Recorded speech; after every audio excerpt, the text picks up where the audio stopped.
Монгол Улсын гадаад харилцааны сайд Батцэг бүгд найрамдах Хятад ард улсын гадаад хэргийн сайд Ванити аль биесний хэлцээлээ. Гадаад харилцааны сайд нар хоёр орны харилцаа хамтын ажиллагаа сүүлийн жилүүд ижүүрэн стратегийн төвшөнд эрчимтэй урагшилж, талуудын харилцан ойлголцол, улс төрийн харилцаа итгэлцэл бэхжин бүхэл салбарын хамтын ажиллагаа өргөжин хөгжиж байгаа гэдэгт санал нэгджээ. Талууд Монгол Хятадын харилцаа хамтын ажиллагааны одоогийн байдалд үнэлэлт өгч харилцааны хөгжлийн цаашдын чиг хандлага, дээд өндөр түвшний харилцан ажлын давтамжийг хадгалж улс төрийн харилцан ойлголцол, итгэлцлийг гүнзгийрүүлэх талаар санал солилцжээ.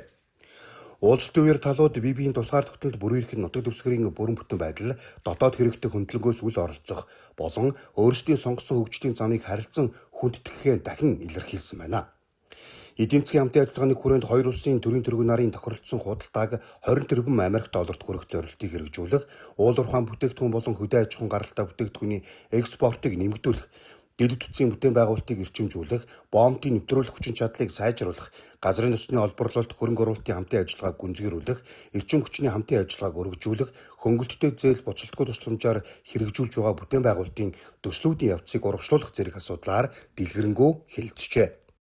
Энэ удаагийн альчлаар хоёр орны улс төрийн харилцаа, худалдаа эдийн засгийн хамтын ажиллагааг хөгжүүлэх нэлээд өргөн үрийг хамарсан асуудлуудаар бид санал солилцлоо.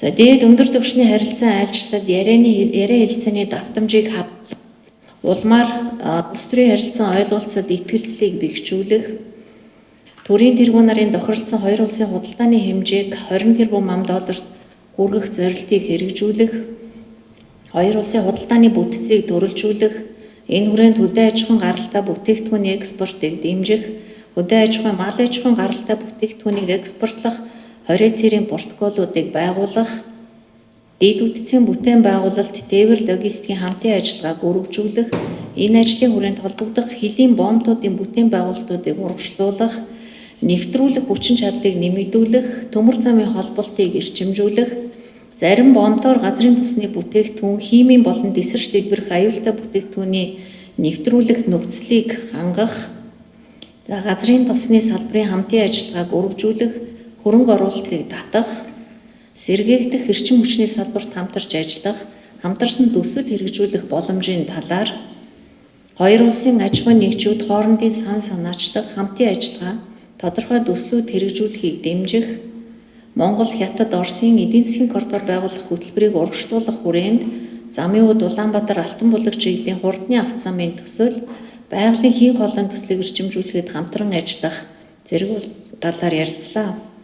Өөр нэг тодорхой ярилцсан асуудал гэвэл мөнхийн хөршүүдийн хувьд манай хоёр улсын хэтийн хөгжлийн төлөвлөлт бодлогоо уялдуулах нь хамтдаа хөгжих илүү боломжийг нээж өгнө гэж үзсэн. Гадаад хэргийн сайд Ваны бүгд найрамдах Хятад улс Монгол улстай харилцахдаа найрсаг дотн чин сэтгэлээсээ харилцан ашигтай хүртээмжтэй байх гадаад бодлогыг баримталж, сайн хүчийн найрсаг харилцааг тууштай хэрэгжүүлэхээ илэрхийлжээ. Монгол Хятадын төрийн тэргүүн нарын дипломат харилцаа нь хоёр орны харилцаа хамтын ажиллагааны чиглэлийг тодорхойлох чухал үүрэгтэйг онцолж, төрийн тэргүүн нарын хүрсэн нэгдсэн ойлголцол тохиролцсон ажлуудыг хэрэгжүүлэхийн төлөө идэвхтэй хамтран ажиллагаан тодтоглоо. Тэрээр хоёр улсын худалдаа эдийн засгийн хамтын ажиллагааг өргөжүүлэн хөгжүүлэхэд бэлэн байгаагаа илэрхийлсэн байна.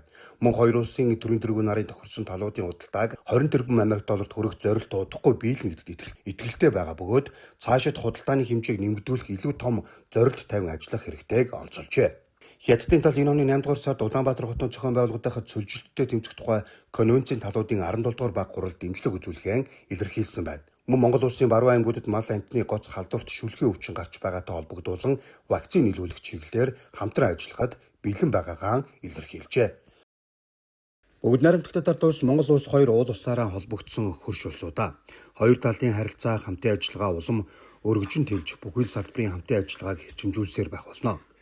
Монгол улсын ерөнхийлөгчтэй уулзаж халуун дотн яриа өрнүүлж бүгд найрамдах Хятад улсын дарга Ши Жинпиний мэдчилгээг дэвшүүлж уламжилсан. Худалдааны эргэлт, уул уурхайн бүтээгдэхүүний экспортыг нэмэгдүүлэх, нэр төрлийг олшруулахад чиглэсэн бүтээн байгуулалт, төмөр замын холболт, боомтын нэвтрүүлэх хүчин чадлыг нэмэгдүүлэх, дамжин өнгөрөх тээвэр, газрын тос, ногоон эрчим хүч, химэл оюун ухаан, захим худалдаа зэрэг салбарт харилцан ашигтай хамтран ажиллах талаар санал солилцоо. Ирэх 8 дугаар сард Улаанбаатар хотод болох нэгдсэн үндэсний байгууллагын цөлжилттэй тэмцэх талуудын баг хуралд бүгд найрамдах Хятад ард улсын талаас дэмжин ажиллана. Цөлжилт бол нэг улсын асуудал бус дэлхийн нийтийн өмнө тулгарч байгаа томоохон сорилт болсон. Монгол улсын гадаад харилцааны сайдтай мөн хоёр улсын улс төр нийгмийн эдийн засаг, гадаад харилцааны яам хоорондын хамтын ажиллагаа болон бусад асуудлаар дэлгэрэнгүй санал солилцоо. Энэ үеэр талууд олон улс бүс нутгийн харилцаа сонирхсан асуудлаар илэн талангүй санал солилцжээ. Уулзалтын төгсгөлд хоёр улсын гадаад харилцааны сайднаар Монгол улсын гадаад харилцааны яам бүгд найрамдах Хятад ард улсын гадаад хэргийн яам хоорондын 2026-оос 2027 онд хэрэгжүүлэх хамтын ажиллагааны төлөвлөгөөнд гарын үсэг зурсан юм а.